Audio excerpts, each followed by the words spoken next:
Computer, যা একটি অতি প্রয়োজনীয় ডিভাইস। অনেকেই আমরা একে ডেস্কটপ কিংবা ল্যাপটপ নামে চিনে থাকি। ল্যাপটপের চেয়ে মানুষ ডেস্কটপে প্রাধান্য দেয় বেশি। সেই সুবাদে আজ ৬০,০০০ টাকা দামের একটি ডেস্কটপ বাইং এর ভিডিও নিয়ে আপনাদের সামনে হাজির হলাম। আলোচনা করব কোন কোন কম্পোনেন্টগুলো বেস্ট হবে আপনাদের জন্য এই প্রাইস রেঞ্জে।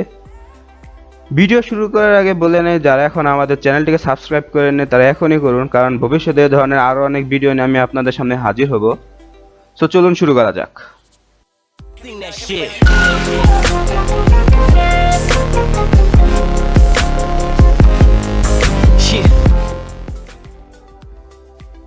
তো প্রথমে সিপিইউ দিয়ে শুরু করা যাক। সিপিইউ হিসেবে আমরা ইউজ করবো AMD Ryzen 5 1600X, যার base frequency 3.6 GHz, max turbo frequency 4 GHz, total core সংখ্যা 6টি, এর থ্রেড 12টি এবং এর total demand of power 95 watt.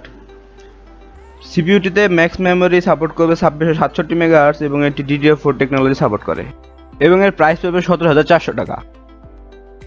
Motherboard হিসেবে আমরা ইউজ করবো Gigabyte B450M DS3HM4 AMD Micro ATX motherboard, যার বর্তমান প্রাইস 7,000 টাকা।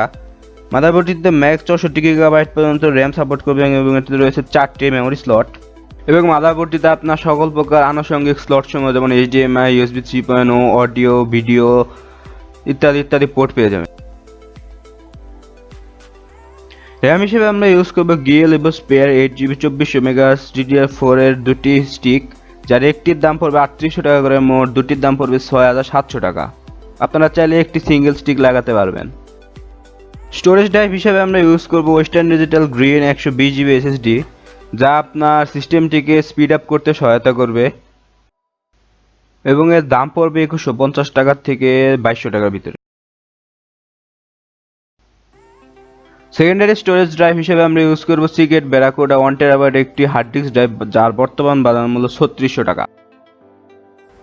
গ্রাফিক্স কার্ড বা জিপিইউ হিসেবে আমরা ইউজ করবো AMD XFX RX 570 8GB একটি গ্রাফিক্স কার্ড, যার জিপিইউ ক্লক স্পিড 1286 MHz। এটি একটি 256 বিটের গ্রাফিক্স কার্ড, যার ম্যাক্স রেজুলেশন হলো 4096x2160 এবং আপনি এই গ্রাফিক্স কার্ডটিতে HDMI, DVI পোর্ট এবং ডিসপ্লে পোর্ট পেয়ে যাবেন এবং এর বর্তমান বাজার মূল্য 14,500 টাকা। আমাদের এই সমস্ত সিস্টেমটিকে পাওয়ার অফ করতে আমরা ইউজ করব গ্যামডিয়াস কার্টোস E1 500 ওয়াট একটি 8GB পাওয়ার সাপ্লাই, যার বর্তমান বাজার মূল্য 3500 টাকা এবং এটি একটি 8GB পাওয়ার সাপ্লাই এবং এটি 80% পাওয়ার এফিসিয়েন্ট, যা কিনা আপনার বিদ্যুৎ সাশ্রয়ে সহায়তা করবে। এরপর আসা যাক চেসিসের প্রসঙ্গে। চেসিস হিসেবে আমরা ইউজ করবো Antec DP301M compact micro ATX gaming কিচিং, যা কিনা একটি 8GB গেমিং কিচিং, এর বর্তমান বাজার মূল্য 4000 টাকা।